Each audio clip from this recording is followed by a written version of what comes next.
গ্রামের নাম গড়চাঁদপুর, বর্ধমানের এক দূর গ্রামের শেষ প্রান্তে, যেখানে মানুষের চেয়ে শিয়াল কুকুররাই বেশি থাকে।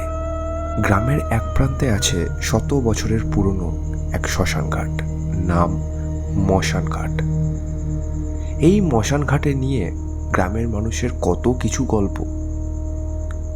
কেউ বলে রাত্রে কেউ যদি ভুল করেও ওই শ্মশান পথে পা দেয়, সে নাকি আর ফেরে না।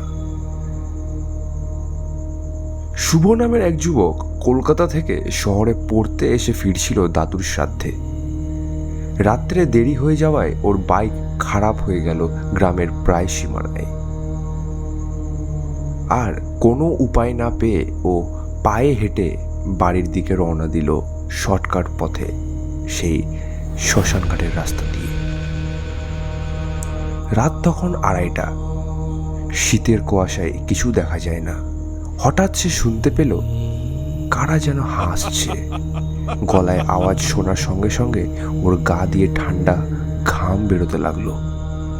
রাস্তার ধারেই শ্মশান ঘাটের এক কোণে দেখা গেল আগুনের আলো। শুভ চুপচাপ লুকিয়ে গেল এক বট গাছের আড়ালে। ফাঁক দিয়ে দেখলো 4টে সাদা ধুতি পরা লোক আগুনের চারপাশে বসে আছে। গলায় মালা, কপালে ছাই, আর এক এক করে তারা পুড়িয়ে দিচ্ছে কিছু কালো কাঠামো, দেখতে হুবহু মানুষের মতো। হঠাৎ তাদের মধ্যে একজন বলে উঠল, আর একটা বাকি। তখনই তাদের মধ্যে একজন আশপাশে তাকিয়ে ফিসফিস করে বলল, ওইখানে কে, দেখতো। শুভ দৌড়াতে চাইল, কিন্তু পা নড়ল না। পায়ের পাতা যেন শিকড়ে বেঁধে আছে। তখন সে 4 জন একসঙ্গে ঘুরে দাঁড়ালো। মুখগুলো মানুষের মতো নয়, এক একজনের মুখ গলে গিয়ে দাঁত আর শূন্য চোখ বেরিয়ে আছে। তারা চারদিক থেকে এগিয়ে গেল শুভর দিকে।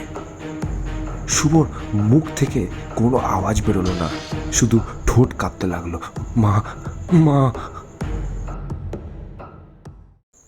পরের দিন সকালে শ্মশানঘাটের পাশের নদীর ধারে কুকুরের দল একটা কিছু টেনে বের করছিল।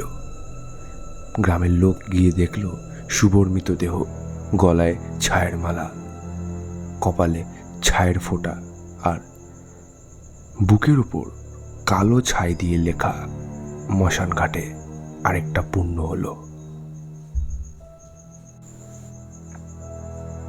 এই দুর্দান্ত এবং মিস্টিরিয়াস ঘটনাটি পাঠিয়েছে রিবু গোস্বামী চন্দননগর থেকে। তো রিবুকে জানাই অসংখ্য অসংখ্য ধন্যবাদ। আচ্ছা, রিবুর এই ঘটনাটি রিবু শুনে তার মামার মুখ থেকে। তার মামা নাকি এই গ্রামে বসবাস করত। যাই হোক, রিবুকে অসংখ্য ধন্যবাদ জানাই হরর টকিজের পক্ষ থেকে, হরর টকিজকে এমনি একটি দুর্দান্ত লেভেলের ঘটনা উপহার দেওয়ার জন্য। আর হরর টকিজের প্রত্যেকটা শ্রোতাকে আমি বলবো যে তোমরা ঘটনা পাঠাও। হরর টকিজে ঘটনা পাঠাতে গেলে কী করতে হবে, মেল করতে হবে হরর টকিজ মেইন বক্সে, দ্যাট ইজ horrortalkies008@gmail.com। এখানে তোমাদের জীবনের সাথে কোনো ঘটনা ঘটে গিয়ে থাকে সেটা নির্দ্বিধায় পাঠিয়ে দিতে পারো, সেটা অবশ্যই আমি শেয়ার করব। খালি আমি বারবার একটা কথাই বলি, কাইন্ডলি একটা চেক করে নিও যে ঘটনাটি তোমরা পাঠাচ্ছ সেটা আগে যেন অন্য কোনো ইউটিউব চ্যানেল বা পডকাস্ট চ্যানেলে না শোনানো হয়ে গিয়ে থাকে আর কি, তাহলে আমাদেরই সুবিধা হয়।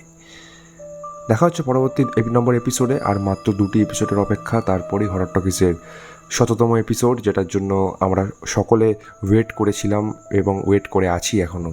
দেখি অনেক কিছু করার প্ল্যানিংয়ে আছি, খালি তোমাদের সাপোর্ট দরকার। এমনিভাবে সাপোর্ট দেখিয়েছো যেভাবে তোমরা সাপোর্ট করে দেখাচ্ছ। Let it be. হরর টকিজের পরবর্তী নম্বর এপিসোডে দেখা হচ্ছে ঠিক পরের রবিবার, ঠিক রাত 11টায়। শুনতে ভুলো না হরর টকিজ।